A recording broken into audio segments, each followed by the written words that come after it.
También pueden poner sus cámaras si quieren aparecer en la pantalla.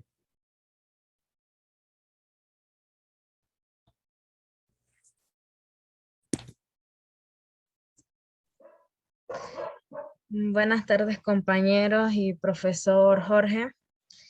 Nosotros le vamos a presentar la charla sobre la rinitis alérgica. El grupo está conformado por Enelis Gómez, mi persona, Milagros Tejera y Kaylin Cedeño. En la introducción, la rinitis alérgica se debe a una respuesta inmunológica de la inmunoglobulina tipo E mediada del organismo, y algunos síntomas son picor nasal, rinorrea, congestión nasal, y les hablaremos de las causas y de algunos tratamientos. Primero que todo debemos saber qué es la rinitis alérgica. La rinitis alérgica es un trastorno sintomático de la nariz que se produce por una exposición de los alergenos y la inflamación mediada por el IgE de las membranas nasales. Siguiente, por favor. Algunos síntomas pueden ser el picor nasal, los estornudos, la rinorrea, la congestión nasal, y también frecuentemente se asocia con síntomas oculares. Hablemos un poco más sobre la etiología. Tenemos que la aparición de la rinitis alérgica requiere de dos condiciones, que es la predisposición atópica familiar a la aparición de esta alergia y también a la exposición ambiental del paciente sensibilizado al alergeno. Siguiente, por favor. La atopia es la predisposición genética de un individuo para desarrollar o manifestar la enfermedad alérgica, que puede ser la rinitis alérgica, la conjuntivitis, el asma, la dermatitis atópica. Y los alergenos, que son principalmente responsables de la rinitis alérgica, que es el polen, las esporas del hongo, los animales domésticos como el perro, el gato, los ácaros y el polvo doméstico. Algunas de estas causas de la rinitis alérgica se debe a la respuesta inmunológica del IgE, que es mediada por el organismo y ocurre después de la interacción de dicha inmunoglobulina con el alergeno, la cual este individuo está sensibilizado de una exposición anterior. La exposición del alergeno ocasiona una respuesta inflamatoria mediada por la histamina que ha sido liberada por los mastocitos. Y a continuación se produce una respuesta inflamatoria que aparece entre de 3 a 12 horas tras la exposición al alergeno. La mucosa nasal se engruesa, comienza lo que es el bloqueo nasal, los estornudos frecuentes, la rinorrea, los síntomas cuyo origen es neuronal, mientras que también se da la obstrucción nasal que tiene su origen vascular. También la rinitis alérgica tiene un gran impacto en lo que es la vida del paciente, tanto a nivel laboral, porque ya se dan bajas laborales, y también afecta su calidad de vida.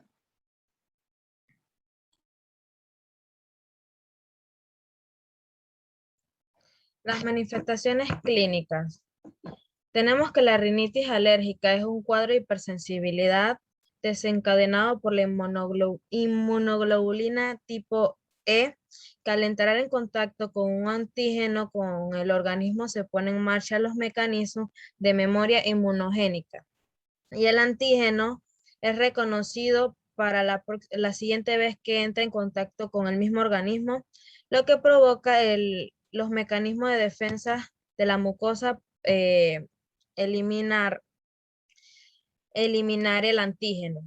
Tenemos que entonces, debido a esta reacción, se crea la reacción alérgica y libera las reacciones químicas, activación de linfocitos B y maduración de los linfocitos T.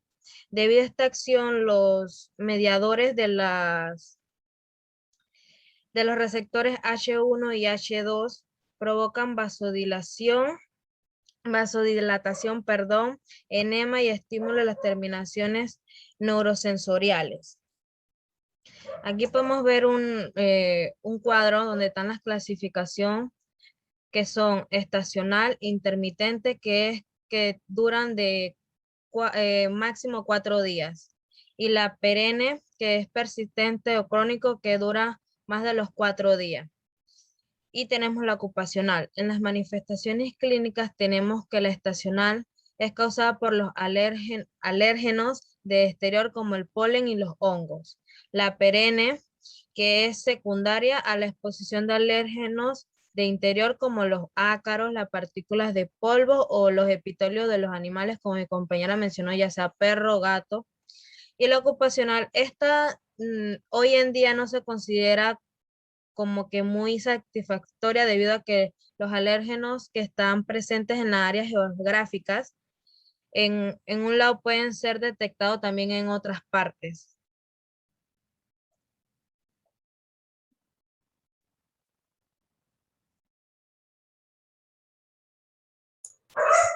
Diagnóstico. El diagnóstico clínico presuntivo de la rinitis alérgica se basa en los antecedentes y el examen físico. En este caso, como vemos aquí, se encuentra el examen clínico, pruebas cutáneas y pruebas en sangre. El examen clínico se divide en rasgos faciales generales, examen nasal, examen de oídos, ojos y orofaringe. Las pruebas cutáneas se pueden realizar por medio de prueba por punción y por vía intradérmica o intracutánea. Las pruebas en sangre se realizan por medio de la prueba de eadioalergoencia. Siguiente, por favor.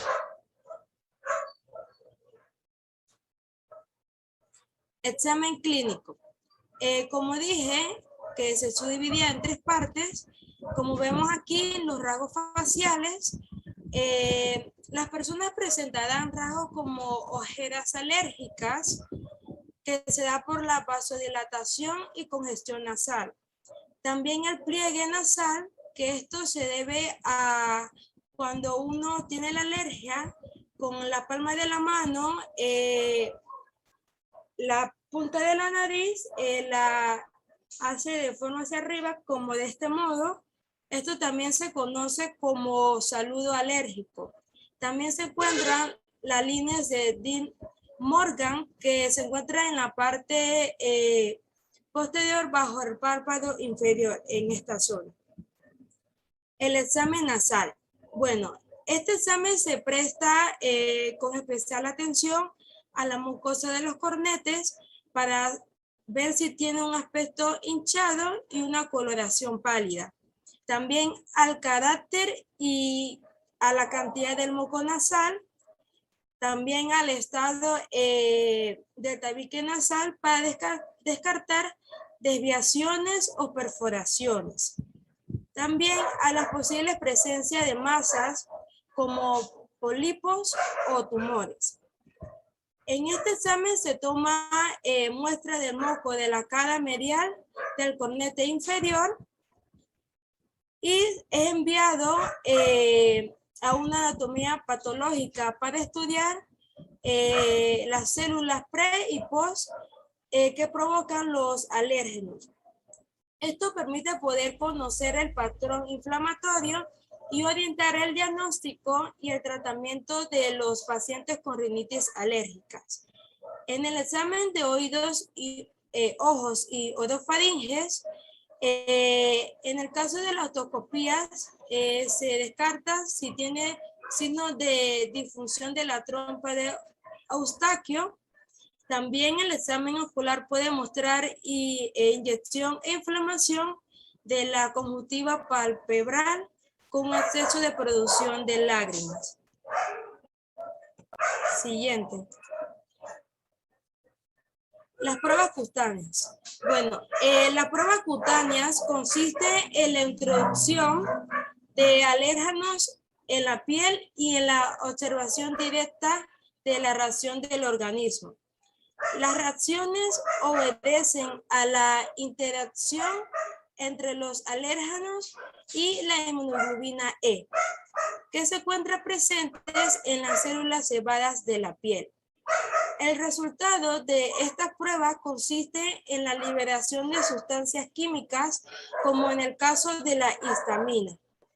Las pruebas pueden realizarse, como dije anteriormente, en pruebas cutáneas por punción o pruebas cutáneas por inyección. En el caso de la prueba cutánea por punción, esta también es conocida como prueba de raspado. Estas se pueden detectar reacciones alérgicas inmediatas a 50 sustancias diferentes al mismo tiempo, como vemos en la primera imagen. Esta prueba por lo general se realiza para identificar alergias al polen, al moho, a las capas de mascotas, ácaros de polvo y alimentos. En los adultos, esta prueba se realiza en la zona del antebrazo y en los niños en la parte superior de la espalda. Esta tiene aproximadamente 15 minutos de reacción en donde el personal de enfermería debe observar a cuál sustancia la persona, en el caso si es alérgica, para saber qué sustancia le provocó alergia. En el caso de esto, se va a dar cuenta cuando la persona tenga un bulto elevado y rojo, como en el caso de como si fuera como si un mosquito le picara a uno, o sea que se le pone rojo así pequeño en la piel. Pero en el caso de la prueba cutánea con inyección, este tiene un caso diferente. Esta prueba se usa con una aguja para inyectar una cantidad de extracto del alérgeno en la piel del brazo del paciente. El sitio de inyección se examina después de aproximadamente unos 15 minutos para ver si hay signos de una reacción alérgica. El médico puede recomendar esta prueba para verificar si el paciente presenta ser alérgico al veneno de insectos o a la penicilina.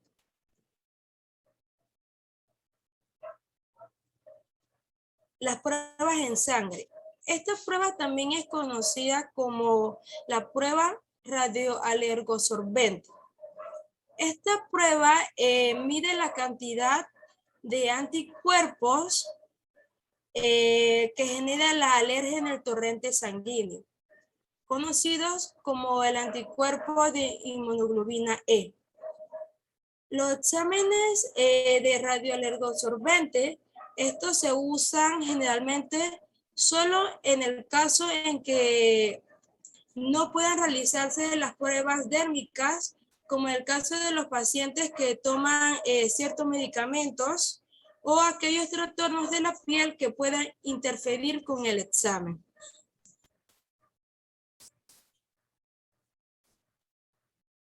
Los tratamientos. Los tratamientos encontramos las medidas de higiene de vida.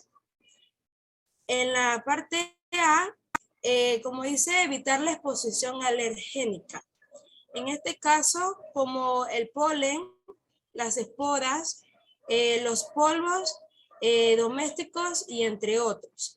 Entre las medidas recomendadas para evitar el polen, se recomienda poder evitar las áreas donde se encuentra el polen, también utilizar filtros de polen en los vehículos y mantener las puertas y ventanas cerradas cuando se encuentran en estas épocas de máxima polinización. Para evitar el polvo doméstico se recomienda poder usar o tener colchones y almohadas sintéticos. También a la hora cuando vamos a limpiar nuestras casas, no limpiarlo, o sea, de manera que a veces hacemos que barremos y se hace un polvorín. No hay que hacerlo así, sino humedecer el área para no levantar una cantidad excesiva de polvo. En la limpieza de las mucosidades, esta es una medida esencial de higiene de las cavidades nasales. El sonado no debe ser brusco para así no producir daños en el oído medio o cavidades sinusuales. También encontramos el lavado de las fosas nasales.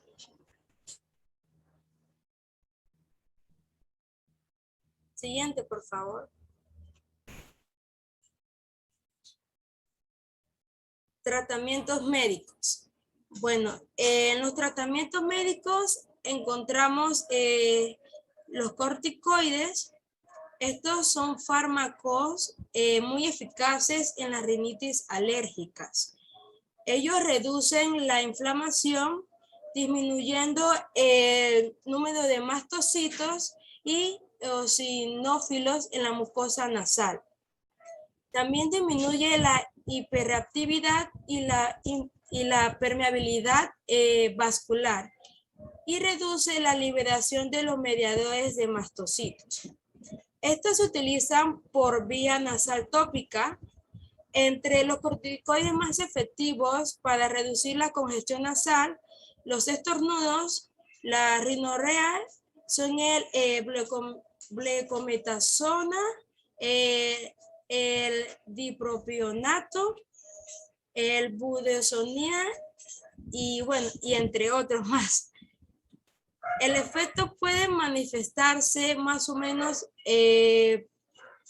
dependiendo en general del paciente, pero se da entre algunas horas o en varios días.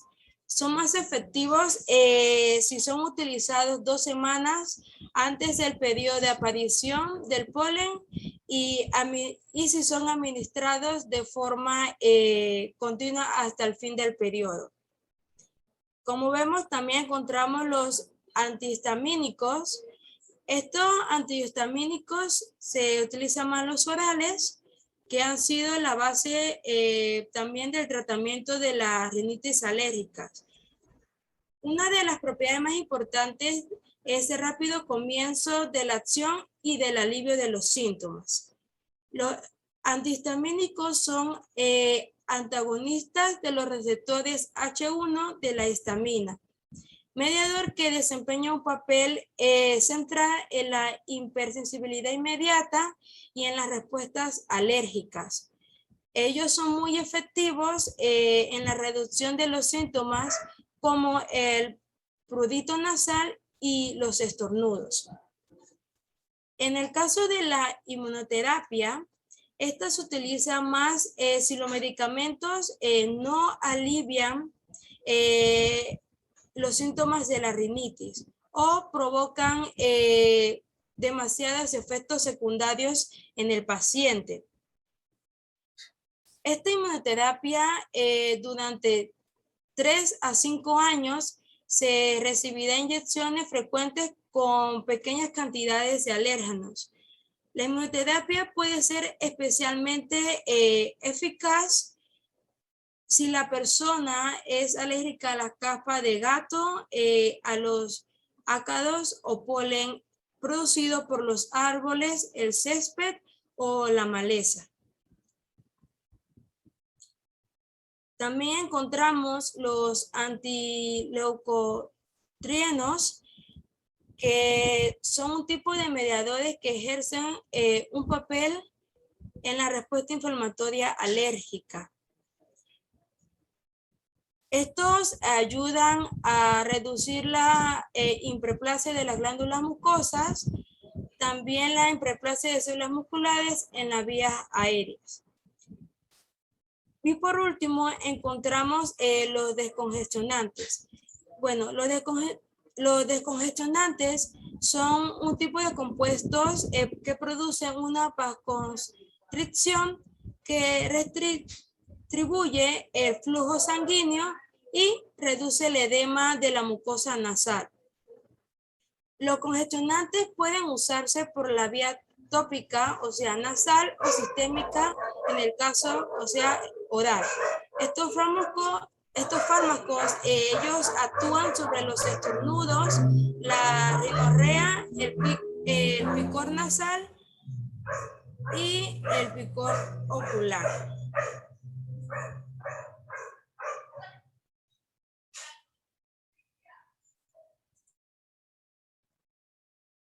Y la conclusión, la rinitis alérgica afecta la calidad de vida de las personas que lo padecen, ya que lidian con diferentes síntomas, como ya lo mencionó mi compañera anteriormente, ya que está expuesta a muchos alérgenos como el polen, partículas de polvo, entre otros. También existen tratamientos como la inmunoterapia, corticoides, descongestionantes.